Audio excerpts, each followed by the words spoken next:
بسم الله الرحمن الرحيم. اهلا وسهلا بكم في تحليلنا الفني الاسبوعي للاسواق الماليه. النهارده ان شاء الله هنتكلم عن التحليل الفني وهنتكلم عن اخبار مهمه جدا عن الاقتصاد المصري يهمك انك تعرفها ويهم كل واحد مهتم بالاقتصاد المصري ان هو يعرفها. في خلال الحلقه دي نبتدي مع بعض بالتحليل الفني للذهب. الذهب حاليا نجح في الحفاظ على نفسه فوق مستوى مقاومة مهم جدا، وهو مستويات ال 1918 دولار لكل أونصة. حاليا بتتداول أونصة الذهب عند 1925 دولار للأونصة. مستوى المقاومة اللي جاي بالنسبة للذهب هو مستوى ال 1957 دولار و70 سنت، مستوى مهم جدا. اذا نجح الذهب ان هو يكسر المستوى هنبتدي نشوف بعد كده مستويات ال 1980 دولار، ونقرب تدريجيا لمستوى ال 2000 دولار للأونصة اللي كنا شفناه في بداية حرب روسيا واوكرانيا السنة اللي فاتت. ننتقل بعد كده لتحليل حركة البيتكوين. البيتكوين يا جماعة بدأ يظهر علامة بتقول ان هو هتاخد اتجاه تصاعدي خلال الفتره اللي جايه. اللي احنا شايفينه قدامنا على الشكل البياني اليومي ده منظر الكوب والعروه. المنظر من ناحيه التحليل الفني لاي سوق ولاي سهم ولاي سلعه، طالما ان ظهر نموذج الكوب هيبتدي بعد كده الرسم البياني يشكل منظر العروه. هتلاقي الاسعار بدات تتحرك في النطاق كده، وبعد كده تبتدي تطلع. ده نموذج صعودي بيشير الى احتماليه صعود قريبه هتحصل على السهم او الحاجه دهيت.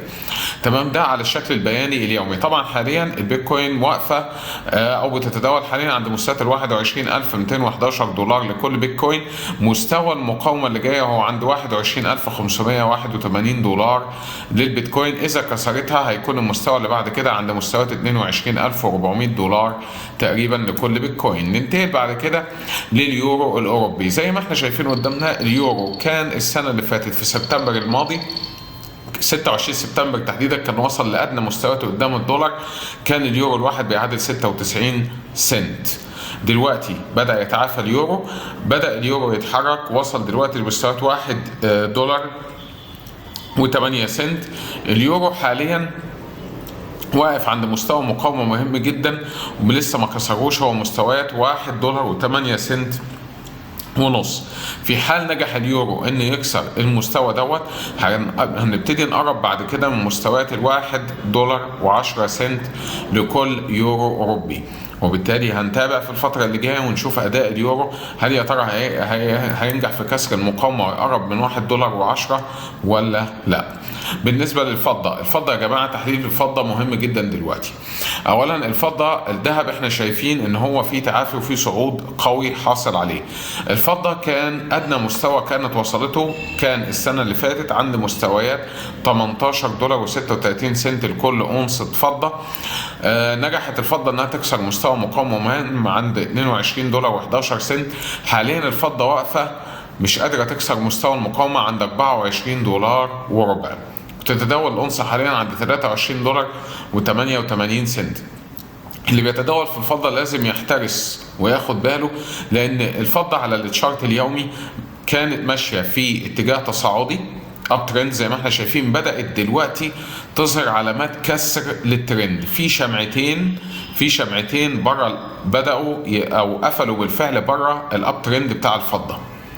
وبالتالي اللي بيتداول على الفضة دلوقتي شاري مركز معين لازم ينتبه كويس قوي ويحدد وقف الخسائر بتاعه هيبقى فين بالظبط، لان الفضة مش بنفس قوة الذهب وممكن جدا انها تتراجع في وقت بيكون الذهب فيه بيرتفع.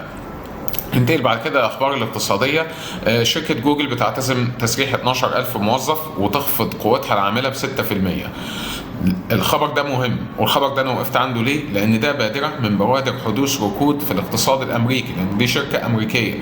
لما تبقى الشركات في امريكا بتخطط لتسريح الموظفين، ده معناته ان الاقتصاد داخل او بدا يدخل في مرحله من مراحل الركود، فلازم ننتبه للموضوع ده كويس جدا.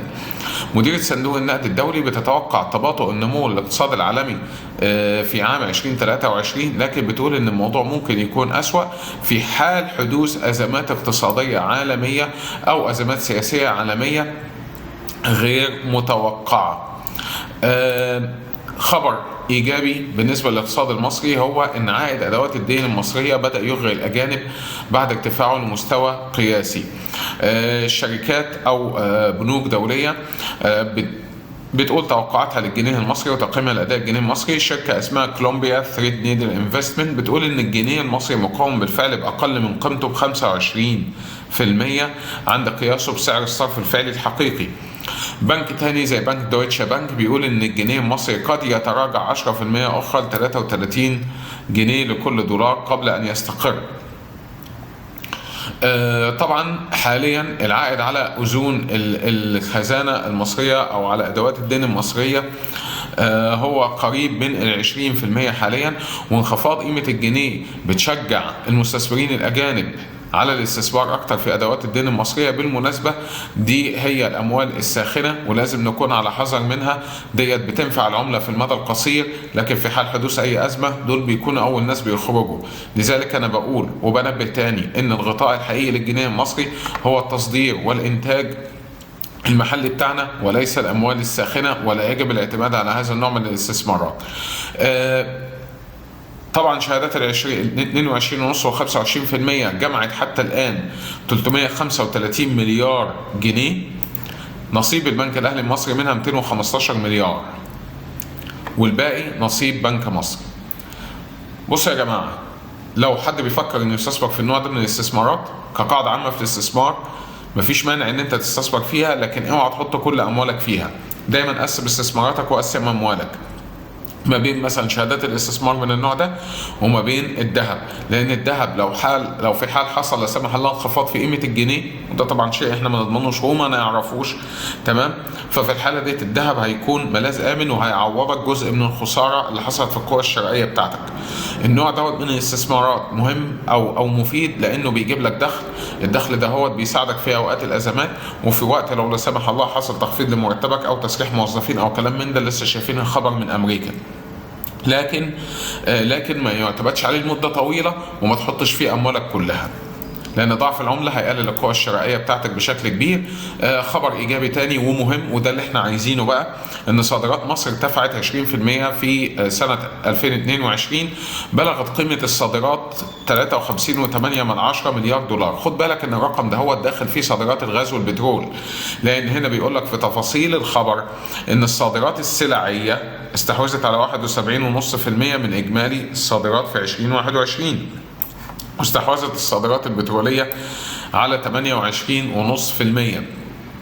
28.5%، وبالتالي هو 71.5% من صادراتنا سلع، وده حاجة كويسة. ده معناه ان مصانعنا شغالة كويس في مجال التصدير، وان صادراتنا البترولية نسبتها في الصادرات بتاعتنا 28.5%. ده حاجة ايجابية ان احنا معتمدين اكتر على الصادرات السلعية اكتر من الصادرات النفطية، ولكن محتاجين نشتغل اكتر لان احنا قيمة الواردات بتاعتنا فعليا صحيح ان صادراتنا 53.8 مليار دولار، قول 54 يا سيدي، لكن عندنا واردات ب 80 مليار دولار، يعني عندنا عجز في الميزان التجاري ب 26 مليار دولار، وبالتالي محتاجين نشتغل اكتر وعلى الاقل نوصل صادراتنا ل 80 مليار دولار ونثبت وارداتنا عند ال 80 مليار دولار ديت عشان ميزان المدفوعات بتاعنا يتزن وعشان الجنيه بتاعنا يستقر ويبطل هبوط.